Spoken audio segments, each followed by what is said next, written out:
بسم اللہ الرحمن الرحیم۔ شروع اللہ کے نام سے جو بڑا مہربان نہایت رحم کرنے والا ہے۔ دیکھتی آنکھوں، مسکراتے لبوں اور تمام دوستوں کو السلام علیکم۔ مالک بن دینار سے ان کی توبہ کا سبب پوچھا گیا تو انہوں نے کہا، میں ایک سپاہی تھا اور شراب کا رسیہ تھا۔ میں نے ایک نفیس باندی خریدی اور وہ میرے دل میں خاص مقام کی مالک بن گئی۔ اس سے میری ایک بچی پیدا ہوئی۔ میں اس بچی کو حد سے زیادہ پیار کرتا تھا۔ جب وہ زمین پر گھسیٹ کر چڑھنے لگی تو میرے دل میں اس کی محبت اور بڑھ گئی اور مجھ سے مانوس ہو گئی، اور میں اس کے سامنے جب شراب لا کر رکھتا تو وہ آ کر کھینچا تانی کر کے میرے کپڑوں پر شراب بہا دیتی۔ جب اس کی عمر 2 سال ہو گئی تو وہ مر گئی۔ میرے دل کو اس کے غم نے بیمار کر دیا۔ 15 رمضان کو جمعے کی رات میں شراب کے نشے میں مدہوش تھا۔ میں نے عشاء کی نماز بھی نہیں پڑھی تھی۔ میں نے خواب میں دیکھا کہ سور پھونکا گیا اور قیامت قائم ہو گئی۔ مردے قبر سے اٹھائے گئے اور تمام مخلوقات جمع ہو گئیں۔ میں بھی ان میں سے تھا۔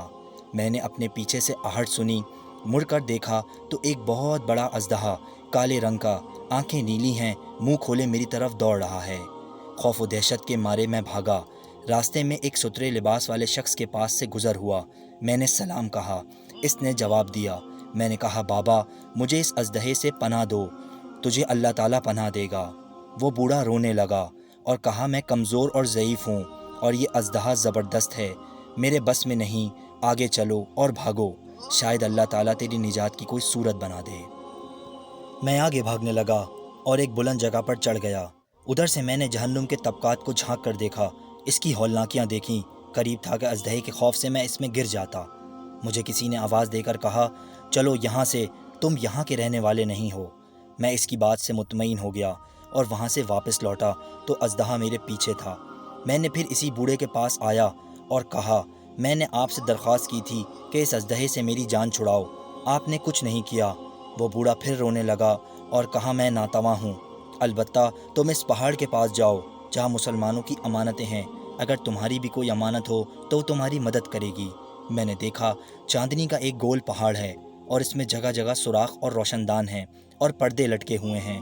ہر روشن دان پر سونے کے 2 پٹے ہیں اور ان کے قبضے یاقوت کے ہیں اور آرائش موتیوں کی۔ ہر پٹ پر ایک ریشمی پردہ ہے۔ جب میں نے پہاڑ کی طرف نظر دوڑائی تو فوراً اس کی طرف بھاگا اور اژدہا میرے پیچھے تھا۔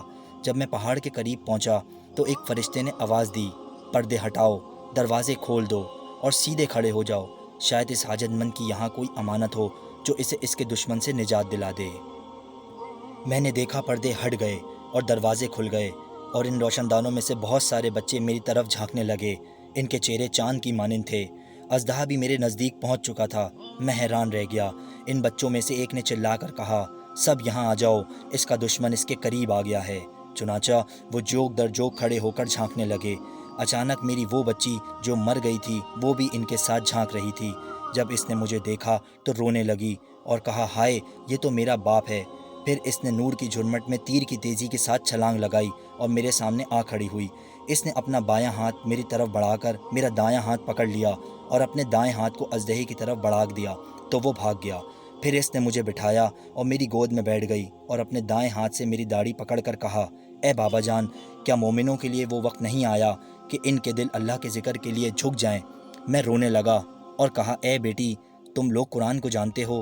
اس نے کہا، ہم تو تم سے زیادہ قرآن کو جانتے ہیں۔ میں نے کہا، اژدہے کے بارے میں بتاؤ جو مجھے ہلاک کرنے کے در پہ تھا۔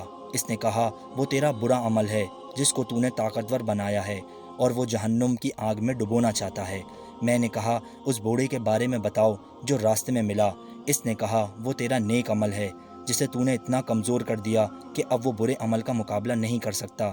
میں نے کہا، اے بیٹی، تم اس پہاڑی میں کیا کرتی ہو؟ اس نے کہا، ہم سب مسلمانوں کے بچے ہیں، ہم یہاں قیامت تک رہیں گے، تمہارے انتظار میں ہیں، جب تم آؤ گے تو تمہاری سفارش کریں گے۔ مالک بن دینار فرماتے ہیں، میں گھبرا کر اٹھا اور صبح کو میں نے شراب چھوڑ دی اور اس کے برتن توڑ ڈالے اور اللہ تعالیٰ سے توبہ کی۔ یہی میری توبہ کا سبب ہے۔